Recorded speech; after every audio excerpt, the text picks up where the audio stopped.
In Beaver County, they have housing.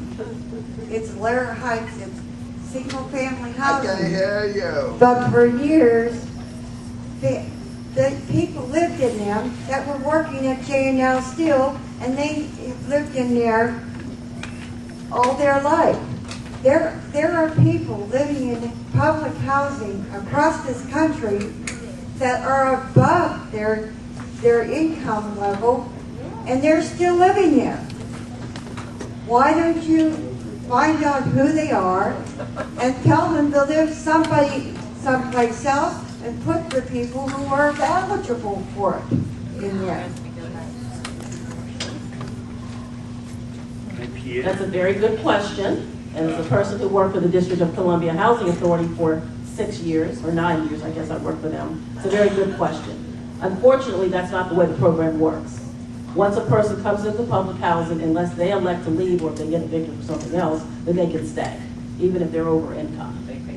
So they just pay their income, they pay their rent based on their income.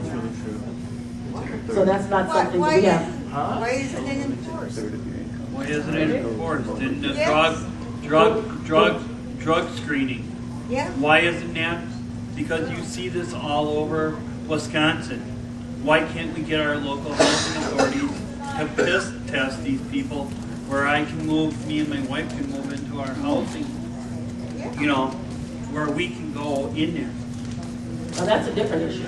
And we agree that, and Paul will certainly agree with me, that housing authorities should enforce their leases so that we can make sure that people who are in the housing should be there. But in terms of people being over income, they pay rent based on their income. And so we don't put them out, even if they're over income.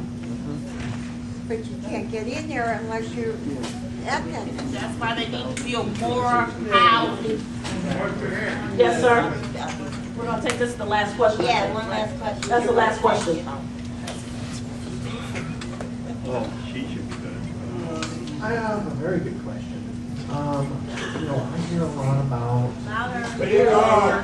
I have a very good question. I hear a lot about. Well, we're putting it on the local housing authorities. So let me ask this question: who's holding them accountable?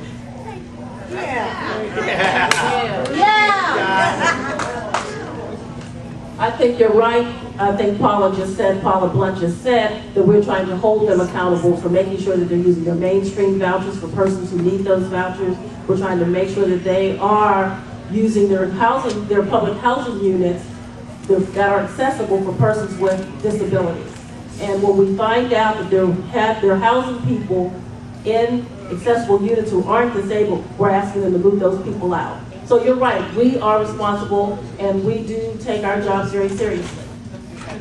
And if I could just add something to that, in terms of the housing authorities and them being responsible and doing what they're supposed to do, we oversee them when it comes to HUD money HUD gives them. And we have rules and regulations which they must follow, and we try to get to enforce it, and when they don't, you hear about them becoming troubled agencies and various things. But let me just tell you, I too have a history of housing authority. I was with the DC Housing Authority for 8 years before joining HUD. But at the same time, housing authorities get other money too. They get local money. They get money from their local government, from their state government or whatever. And with that money, there are certain things they can do and they do with it that HUD has nothing to say about it because it's not HUD money. So just want you to be aware of that. Everything isn't HUD. It just depends on the source of the money too. Everything is HUD. It's a fair housing violation. And you can bring a secretary-initiated complaint. Right, but I'm just saying, it depends on what you're talking about. That's all I'm saying. I'm not talking about, there's more things than just, I wasn't talking about just a fair housing issue. There could be other things. It's not just a fair housing issue. It is a fair housing issue. That is the law that we depend on. Right, but what I was saying, for example, we may be talking about something that has something totally to do with something else. If the money came from somewhere else, I wasn't talking about that particular issue. In part. The law reads in whole or in part.